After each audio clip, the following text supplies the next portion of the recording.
Bounce back or free fall? Which way will the Hogs go? There's a cliff! Ah!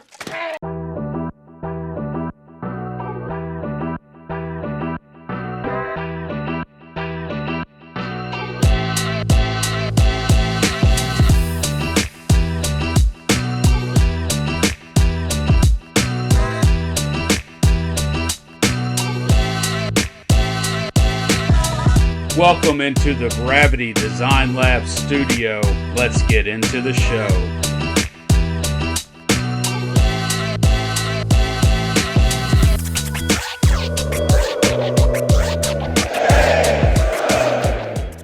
All right, it's time for the man himself, Austin Miller, joining us.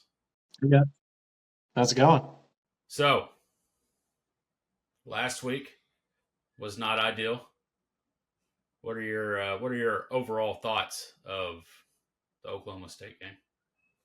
It's a tough game, man. It was a tough pill to swallow. I glad I didn't have to do a post game show. I'll leave it at that. I feel better now than I did immediately after the game.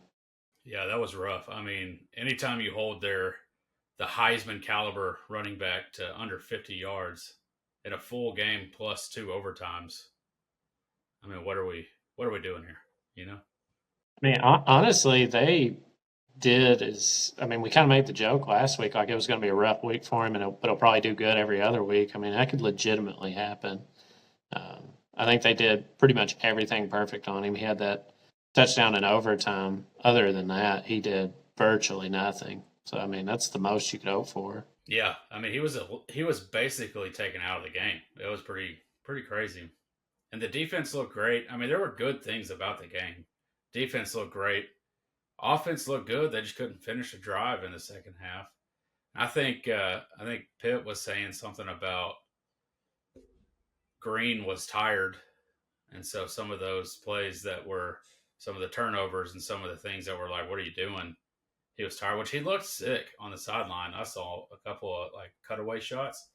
I was like, "Man, he kind of looks like he has a flu or something," but he may have just been tired, that's not great. That's not great on the conditioning. Yeah, I mean, the way the team looks, the ones are really good. Like the starters are very, very good. And you have a quarterback that, rushes that much and gets hit, it's going to kind of wear on him. I mean, it's kind of the same thing with the running back. I mean, I know you've said it, but I mean, JJ kept getting cramps and kept having to go to the sideline. And I mean, it looked like they kind of got tired. And like you said, all the mistakes that we made, all the turnovers, they were self-inflicted. I think that was the most frustrating part for everybody was, I mean, muff punt is a guy running into his own guy on the punt return.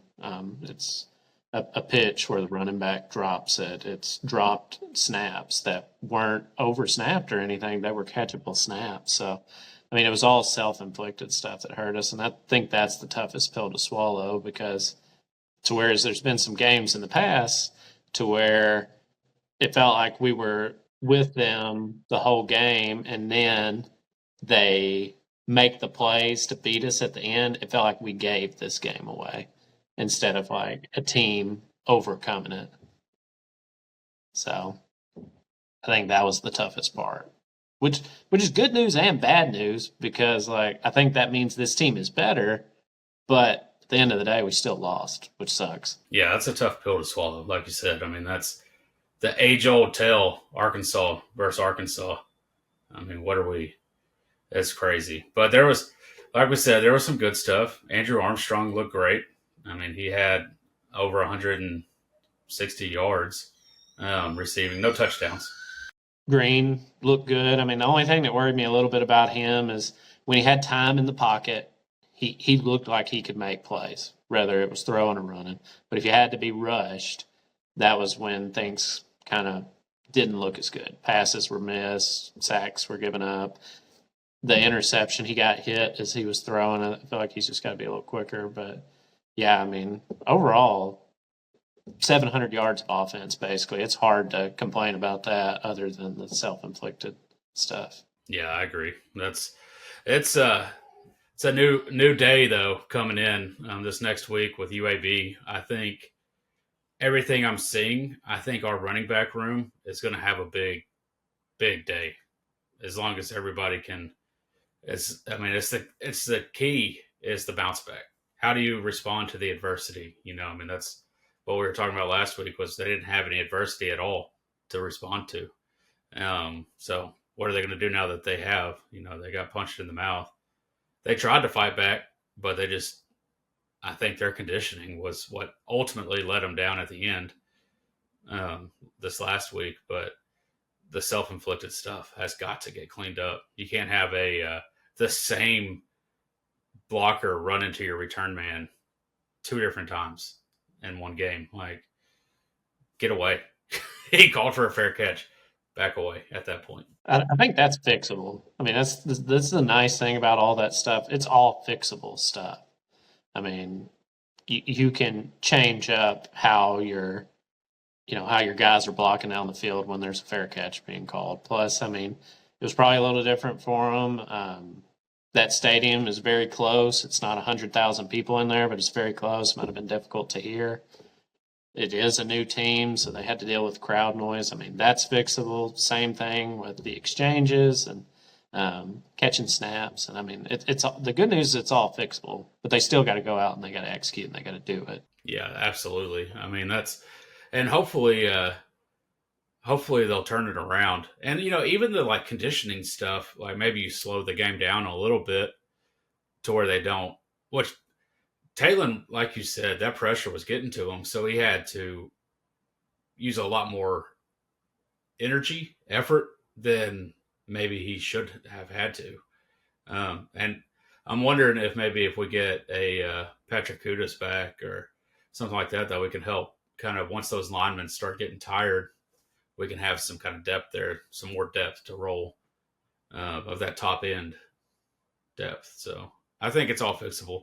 There was a lot of people saying, we're done. let's move on. Let's cut our losses. And I was like, I mean, keep that same energy whenever we're winning the rest of our games. Because there's 2 games on the schedule that I'm like, you know what? That's going to be tough. That's Texas and Ole Miss. The rest of them, I'm like, if we can hang in there, we can do something. I mean, Oklahoma State did not look good at all, but they also are a very good team. So did they not look good because we made them not look good?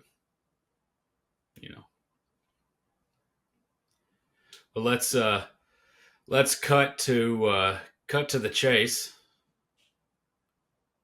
I think we're both going to take Arkansas to win, so we'll skip over that aspect. What do you think the final score is going to be? I think they win pretty solid. I mean, it's not going to be UAPB, but I also don't think it's a 1-possession game. I think last I looked, the line was like 24.5, somewhere around there. I think it's a little more than that. I'm going to say something around like a 45-17, something like that, if I had to guess. I think they cover comfortably, but also not a 70-0 blowout. So I think it lines up well getting UAB in here, and we got to get the mindset right and get ready for the rest of these games that are fixing to come up and be very important. Yeah, absolutely. I mean, that's move some stuff around, get some things kind of cleaned up and kind of situated with some of the self-inflicted stuff before we go into Auburn. I mean, that's going to be a winnable game. Tough game, but winnable game. I mean, all the SEC games are going to be tough. So that's what we're moving forward towards. But I'm thinking a kind of a 52, maybe 17. I think that's fair. But it may be a 10. I'm going to go 52-10. That's my final answer. So, done.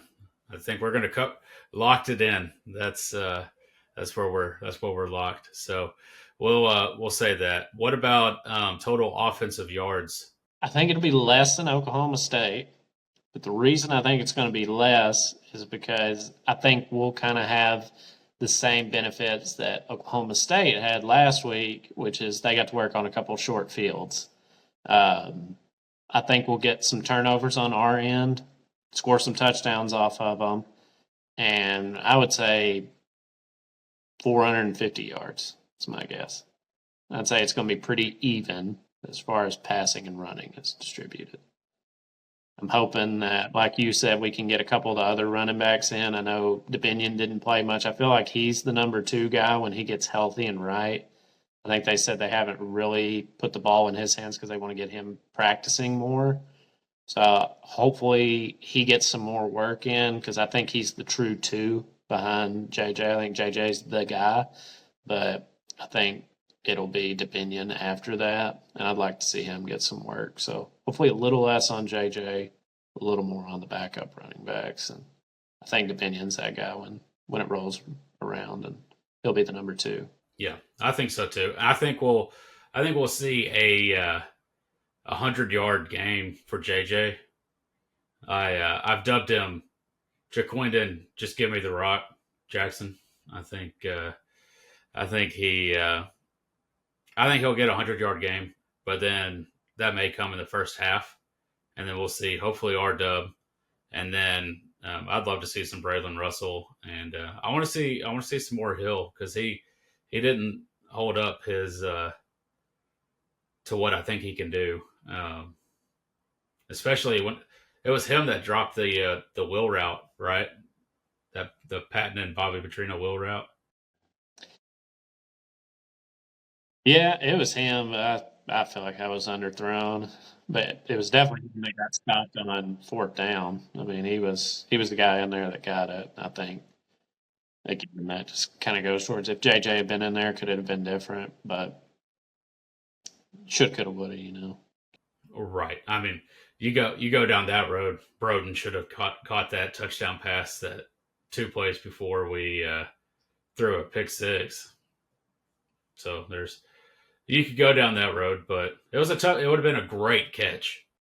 Would have been a good one, but I don't know him. It's not like I can call him up and ask him, but I feel like if you asked him, he would say he probably needs to make that catch. But yeah, it eerily reminded me of the Texas A&M game to where KJ jumps from 5 yards out, fumble, touchdown, and that game kind of changed from that point. It was similar from there. Yeah. Oof, what a game. But like you said, I mean, I think this week we win and then carry that momentum in. It's winnable the next couple of weeks. Auburn is beatable. Not saying that, it's one that we should absolutely win. Like, I think this UAB game is. Like, this is one we have to win. Auburn's not that, but it's definitely one that we can win. And then same thing with A&M the next week. I mean, they look better this past week, but I still think that's a winnable game too. Yeah, I agree. I earlier today on the Real NWA JB's show, my lock pick of the week was Texas A&M -4 at the Swamp. It was a from the hip, from the gut. I saw it and I went with it, and I immediately was like, well, I don't know. But, the Arkansas team last year went into the Swamp and decimated. So, hopefully. That game could be very telling. If Florida beats A&M, I'll feel a lot better about that game because, again, I'm not saying we would go in there and beat Florida every time, but Florida's, they're not pushing for a playoff spot this year. So, they go in there and lose that game, I think A&M just looks that much more beatable. Yeah, Florida may not be pushing for a bowl this year. So, that's the truth of it there. Who knows where they're going to end up, but I don't know. I think I'm with you. I think we have some winnable games coming up, and honestly, they all may be. We always play Ole Miss close. We have been playing Texas close, really historically. So those could be winnable too, but they're going to be tough. All of them are going to be tough. Yeah. Yeah, we could lose to Auburn and A&M, but we will definitely be favored to lose those. Ole Miss and Texas. I mean, they're top 5 teams right now. I mean, it's going to be, if they don't make the playoffs, it's going to be an upset. Auburn and A&M are not on that same footing there. It's different leagues. I mean, they're both SEC teams. Everybody's good, but like there's always been, there's tiers in the SEC, and those two are at the top, and the other ones aren't. Don't forget about Vandy now. They're 2-0. South Carolina's up there too. If you're interested in joining us, being on, coming on, being on video, being a sponsor, supporting the channel, reach out to pod@bigpapasmall.com. That's pod@bigpapasmall.com. Until next time, stay blessed, stay passionate, tell somebody you love them, and go Hogs.